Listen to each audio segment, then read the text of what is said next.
Hello guys, today I will show you how to fix the error while communicating with the Rocket League servers on PS4, PS5 and Xbox. You first go to the Epic Games launcher, just like we have right here, and here are your games installed. So you search for Rocket League, like I have up here, but you can search for it at the top.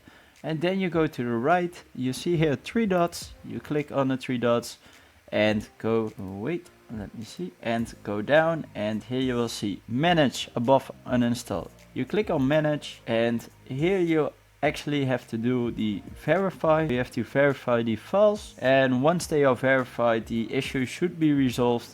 And that's actually how to do it. You can turn this off.